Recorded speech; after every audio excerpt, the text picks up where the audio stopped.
حالانکہ وللہ میراث السماوات والارض، زمین و آسمان کا مالک تو اللہ تعالیٰ ہے، ساری کائنات کا مالک تو وہ ہے، پھر تم کیوں خرچ نہیں کرتے ہو؟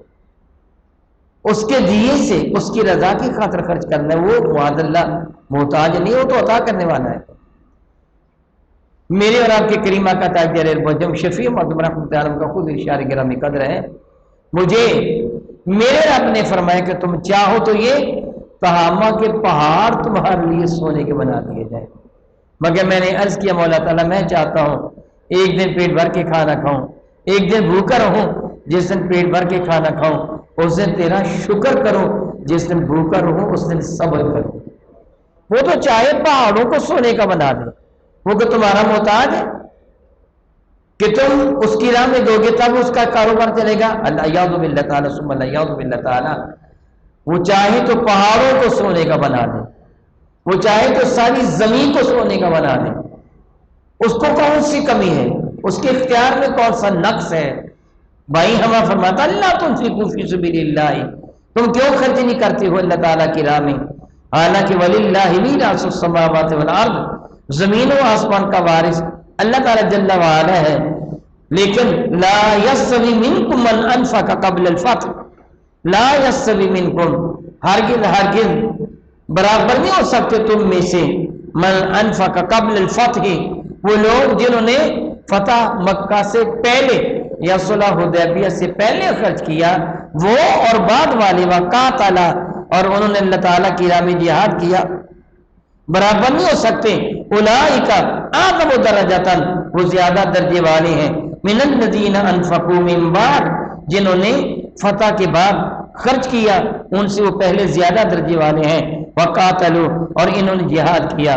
سبحان اللہ تعالی و بحمدہ، سارے کے سارے صحابہ عظیم المرتبہ ہیں، جس طرح آیا باقا کے اگلے حصے سے ابھی آپ پڑھیں گے، لیکن سب کا مرتبہ بلند نہیں ہے، سارے صحابہ عظیم المرتبہ ہیں مگر سب کا مرتبہ یہ برابر نہیں ہے، بعض کا مرتبہ بعض سے زیادہ ہے، جس طرح وہ خلفائے راشدین کا مرتبہ، پھر وہ جو عشرہ مبشرہ ہیں ان کا مرتبہ، پھر وہ جو اصحاب بدر ہیں ان کا مرتبہ، پھر وہ جو مہاجرین ہیں ان کا مرتبہ، پھر وہ جو سابقون الاولون ہیں ان کا مرتبہ، پھر یہ کہ جو فتح مکہ یا صلح حدیبیہ سے پہلے ہی ایمان لانے والے ہیں ان کا مرتبہ۔ یہ وہ زمانے تھے سابقون الاولون، سب سے پہلے ایمان لانے والے، وہ زمانہ تھا جس زمانہ میں اسلام کا قبول کرنا اپنے آپ کو موت کے منہ میں دھکیلنے کے مترادف تھا، جان جوکھوں کا کام تھا۔ سیرت کی کتابوں کا کتب تواریخ کا مطالعہ کریں تو آپ کو پتہ چلتا ہے کہ صحابہ پر کتنا ظلم و ستم کیا گیا تھا، کس قدر معاذ اللہ تعالیٰ تکلیف سے ان کو دوچار کیا گیا تھا۔ کتنی بڑی بات ہے، بعض خواتین کی آنکھوں میں گرم کر کے سلاخیں پھیر دی گئی تھی میرے نبی پر ایمان لانے کی جرم میں، اللہ یعوذ باللہ تعالیٰ۔ مسلمانوں کو کافر گائے ذبح کرتے، اس کی کھال اتار کر کسی مسلمان کو اس میں لپیٹ کر رسی سے باندھ کر دھوپ میں پھینک دیتے۔ صحابہ کرام کو دیکھتے کوئلوں پر لٹایا گیا، آپ جانتے کہ دو اونٹوں کو درمیان باندھ کر چیر دیا گیا۔ اے رب کائنات تو بے شمار رحمت نازل فرما ان پاک باز ہستیوں پر، یہ خوش رسمیں بنا کر دن بخاک و خون غلطی دن، خدا رحمت کنتی پاک مانے پاکتینت نا، رب کائنات جل وعلا ان لوگوں پر اپنی بے شمار رحمتوں کو نازل فرمائے کہ جنہوں نے اسلام کی خاطر اپنا سب کچھ قربان کر دیا۔ ان پہ ظلم و ستم کے پاس توڑے گئے، قبول کیا انہوں نے، ان کا درجہ کیوں بلند نہ ہوگا؟ اگر میرا اللہ اتنا کرم فرما رہا ہے کہ میرے نبی فرماتے ہیں صلی اللہ تعالیٰ بدائم ابدا، من اکبر قدمہ فی سبیل اللہ حرم اللہ علی النار، جس کے قدموں پر اللہ تعالیٰ کی راہ میں گرد و غبار پڑ جائے رب ذوالجلال اس پر جہنم کی آگ حرام فرما دیتا ہے۔ جو اللہ قدموں پہ پڑنے والے گرد و غبار کا اجر بھی ضائع نہیں ہونے دیتا، تو کیا دیکھتے ہوئے کوئلوں پر لیٹنے والے کا اجر ضائع ہو ہی نہیں دے گا؟ کیا اونٹوں کے درمیان باندھ کر چر جانے والوں کا اجر ضائع ہو ہی نہیں دے گا؟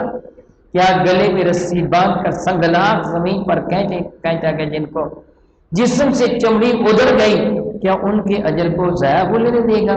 کیا گرم گرم لوہا جن کے سروں پہ رکھا جاتا سیدنا خباب رضی اللہ تعالیٰ عنہ ان کے اجر کو ضائع ہونے نہیں دے گا؟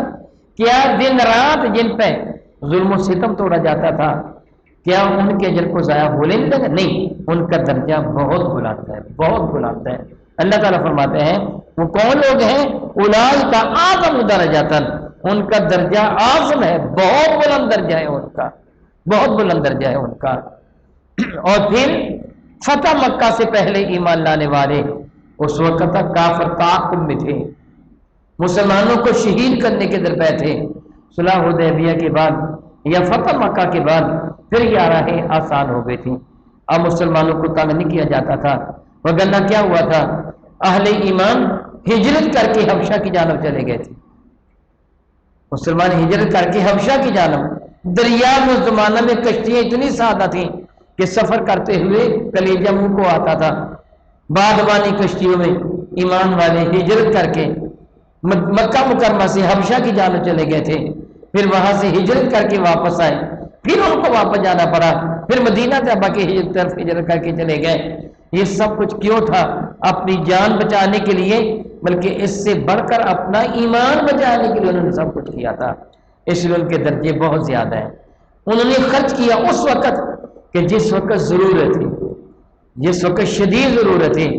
حضرت سیدنا صدیق اکبر نے بہت سارے غلام اور لوڈیاں اپنی جیب سے خرید کر اللہ کے نام پر آزاد کیے، جو میرے نبی پر ایمان لے آئے تھے۔ میرے نبی پر جو غلام ایمان لے آتا، کافر اس پر ظلم کرتے، صدیق اکبر خرید کر اس کو آزاد کر دیتے۔ کسی لڑکی پر ظلم کیا جاتا، حد سے تجاوز لوگ کر جاتے، سیدنا صدیق اکبر خرید کر اللہ کی رضا کی خاطر آزاد کر دیتے۔ تو جن لوگوں نے پہلے مال خرچ کیا ہے، ان لوگوں کا مال اور بعد والوں کا مال، اس میں زمین و آسمان کا فرق ہے۔ اس جگہ آپ کو اس بات کا احساس ہوگا کہ اللہ کی رضا کی خاطر مال خرچنے والوں کو اللہ تعالیٰ کتنا محبوب جانتا ہے۔ سیدنا انس بن مالک رضی اللہ تعالیٰ فرماتے ہیں، ایک دن کا ذکر ہے، میں بارگاہ ساتھ ماں پہ حاضر تھا، یہ غزوہ تبوک کا واقعہ ہے۔ صدیق اکبر بارگاہ اقدس میں حاضر خدمت ہے، اور صدیق اکبر نے جو آبا پہن رکھی تھی وہ ٹاٹ کی آبا تھی، آبا جو چادر انہوں نے زیب تن کر رکھی تھی اپنا سطر ڈھانپنے کے لیے، اور ان کے جو بٹن تھے وہ کھجور کی شاخوں کے پتے یا کانٹے تھے۔ ہوا کیا تھا کہ سیدنا صدیق اکبر نے اپنے گھر کا سارا اثاثہ بارگاہ بیت اللہ میں پیش کر دیا تھا، حتیٰ کہ اپنا کرتا اتار کر بھی اور تہمد کی جگہ بھی ٹاٹ اپنے بدن کے گرد گرد لپیٹ لیا تھا۔ ٹانٹ کو گاٹ نہیں آتی، موٹا ہوتا ہے، باندھا نہیں جا سکتا، آپ نے کھجور کے پتوں کے ساتھ اس کو سی لیا تھا تاکہ سطر نہ ننگا ہو جائے۔ کھجور کا پتا ادھر سے داخل کر ادھر داخل کے گاٹ دے دی، ایسے کر کے ان کو باندھ دیا تھا، اور کچھ زیادہ کانٹوں کے ساتھ اس کو باندھا ہوا تھا۔ صدیق اکبر بیٹھے تھے، انس فرماتے ہیں جبریل امین حاضر ہوئے میرے نبی کے دربار مقدس میں۔ حضرت سیدنا صدیق اکبر دیکھ کے کہنے لگے، یا رسول اللہ، ابو بکر نے اپنی حالت کیا بنا رکھی؟ یعنی ایک پرانا ٹاٹ زمین پر بچھانے والا، وہ چٹائی اپنے بدن کے گرد لپیٹ رکھی ہے، کیا حالت بنا رکھی ہے ابو بکر نے؟ میرے نبی فرمانے لگے، دراصل ابو بکر نے اپنا سب کچھ اللہ کی رضا کی خاطر میرے قدموں میں لا کے پیش کر دیا، سب کچھ کر دیا۔ تو جبریل نے عرض کیا کہ یا رسول اللہ، آپ کا رب فرماتا ہے ابو بکر سے پوچھئے، ابو بکر کیا اس حال میں تم مجھ سے راضی ہو کے ناراض؟ ابو بکر اس حال میں، جس حال میں اب تم ہو، تم مجھ سے اللہ اکبر اللہ اکبر اللہ اکبر اللہ اکبر اللہ اکبر غور کیجیے۔ ہر شخص یہ چاہتا ہے میرا رب مجھ سے راضی ہو جائے۔ اے ابو بکر، میرے کریم آقا کے صدقہ سے تجھے کیا اجر ملا کہ رب کائنات فرما رہا ہے ابو بکر تم مجھ سے راضی ہو کے ناراض؟ اللہ فرما رہا ہے۔ سیدنا صدیق اکبر کی آنکھوں میں آنسو آ گئے۔ میرے نبی نے پوچھا، ابو بکر یہ جبریل پوچھ رہے ہیں، تیری یہ حالت دیکھ کر پوچھ رہے ہیں کہ تیرا رب فرما رہا ہے ابو بکر تم مجھ سے راضی ہو کے ناراض؟ ابو بکر آنکھوں میں آنسو لیے رو پڑے، عرض کرنے لگے یا رسول اللہ کیا میں اپنے رب سے ناراض ہو سکتا ہوں؟ ممکن ہے؟ میں اپنے رب سے راضی ہوں، میں اپنے رب سے راضی ہوں، میں اپنے رب سے راضی ہوں۔ 3 مرتبہ انہوں نے عرض کیا میں اپنے رب سے راضی ہوں، میں اپنے رب سے راضی ہوں۔ پھر جبریل نے خوشخبری سنائی، یا رسول اللہ آپ کا رب فرماتا ہے ابو بکر کو میرا سلام کہہ دو۔ اللہ اکبر اللہ اکبر اللہ اکبر۔ صدیق اکبر تیری کتنی بلند شان، میں آپ کے نالان مقدس پر قربان جاؤں، ان قدموں کی خاک پر قربان جاؤں جو صدیق اکبر کے قدموں کو چومنے والی ہے۔ جبریل امین نے عرض کیا کہ یا رسول اللہ آپ کا رب فرماتا ہے ابو بکر کو میرا سلام کہو اور اسے کہو جس طرح تو مجھ سے راضی ہے میں تجھ سے راضی ہوں۔ اللہ اکبر اللہ اکبر اللہ اکبر۔ کتنا شان ہے غلامان مصطفیٰ کا، کتنی قدر منزلت ہے اللہ تعالیٰ کی حضور صحابہ کرام کی۔ رب کائنات جل وعلا ارشاد فرماتے ہیں کہ جنہوں نے فتح مکہ یا صلح حدیبیہ، دو معنی ہیں، صلح حدیبیہ کے وقت معاہدہ تحریر ہو گیا تھا، تب بھی آسانی ہو گئی تھی، اب کافر مسلمانوں کو تنگ نہ کرتے تھے۔ فتح مکہ کے بعد تو پھر زمام اقتدار ہی میرے نبی کے ہاتھ میں آ گیا تھا، پھر کسی کی ضرورت کیا تھی تنگ کرنے کی؟ تو فتح سے مراد یا صلح حدیبیہ یا فتح مکہ۔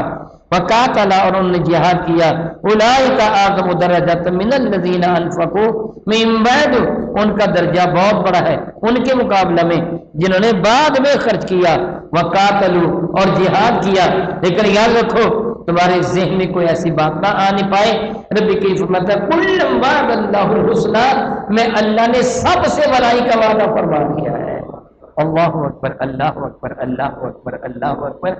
جو بھی دامن مصطفیٰ کریم سے وابستہ ہوا میرے رب نے ان کے جنتی ہونے کا وعدہ فرما دیا۔ کلم وعد اللہ، ایک آدھ نہیں، کلن، سارے کے سارے صحابہ۔ وہ صحابی کی شرط پر پورے اترتے ہو، اور صحابی کی شرط کیا ہے؟ صحابی کسے کہا جاتا ہے؟ جس نے نگاہ ایمان سے میرے نبی کے جھوٹے صحابہ کی زیارت کی ہے، زیارت نہ بھی کی ہو ان کی صحبت میں بیٹھا ہے۔ جس طرح عبداللہ ابن ام مکتوم نابینا تھے، زیارت تو نہیں کر سکتے تھے لیکن صحبت فیض درجت میں حاضر تھے، زیارت کی جو صحبت اقدس پہ بیٹھا اور ایمان کے ساتھ ہی دنیا سے چلا گیا۔ بعض وہ لوگ تھے تو مرتد ہو گئے تھے، وہ صحابی نہیں کہلوا سکتے، مرتد ہو گئے، وہ تو ایمان کے ساتھ دنیا سے گئے ہی نہیں، وہ تو کافر ہو کے گئے۔ ایمان کے ساتھ وہ نبی پر ایمان لے کے آیا، پھر ایمان کے ساتھ ہی دنیا سے گیا، وہ صحابی ہے۔ اور کچھ وہ تھے جو صحابی تھے پھر تابعی ہو گئے۔ صحابی وہ ہوتا ہے جس نے رسول رحمت کو ایمان کی نگاہوں سے دیکھا، اور تابعی وہ ہوتا ہے جس نے صحابی کو دیکھا۔ اس اعتبار سے علماء کرام فرماتے ہیں سیدنا صدیق اکبر رضی اللہ تعالیٰ کے زمانے برکت نشان میں جو لوگ مرتد ہو گئے تھے اب وہ صحابیت کے درجے سے گر گئے، صحابی نہ رہے، کافر ہو گئے، اور پھر وہ ایمان لے آئے۔ کچھ قبائل کے کچھ لوگ ایمان لے آئے، اب جو ایمان لے کے اب تو حضور کی زیارت نہیں کر رہے، اس لیے ہم انہوں نے صحابہ کی زیارت کی، پہلے صحابی تھے پھر یہ تابعی ہو گئے۔ رب کریم فرماتے ہیں کہ کل وعد اللہ الحسنی، اللہ تعالی نے سب سے بھلائی کا وعدہ فرمایا ہے۔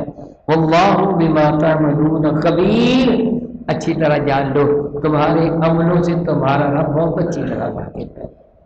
صحابہ پہ زبان تام دراز کرنے والے، ذرا سوچو ان کا رب ان کو کیا فرما رہا ہے۔ نبی کے صحابہ کے بارے میں تم کہتے ہو تمہاری کرتوتوں سے تمہارا رب اچھی طرح واقف ہے، تمہاری کرتوتیں کیا ہے؟ صحابہ کرام کا مرتبہ مقام کیا تھا اور تمہاری کرتوتیں کیا ہیں؟ اللہ تعالیٰ جل وعلا بہت اچھی طرح جانتے ہیں۔ سبحان اللہ تعالی و بحمدہ۔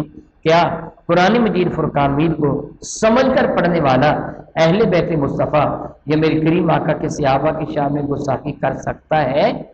کبھی بھی نہیں، کبھی بھی نہیں کر سکتا۔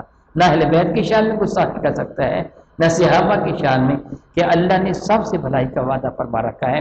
ہاں البتہ وہ یہ دعا ضرور کرتا ہے، اے اللہ تعالیٰ تو مجھے زندہ رکھ تو اپنے محبوب بندوں کی محبت میں، موت ہے تو ایمان پر، قیامت کے دن میرا حشر اپنے محبوب بندوں کے زمرہ میں فرمانا۔ آمین ثم آمین۔ او کما قال اللہ تبارک و تعالی واللہ تعالی اعلم باسرار کتابہ۔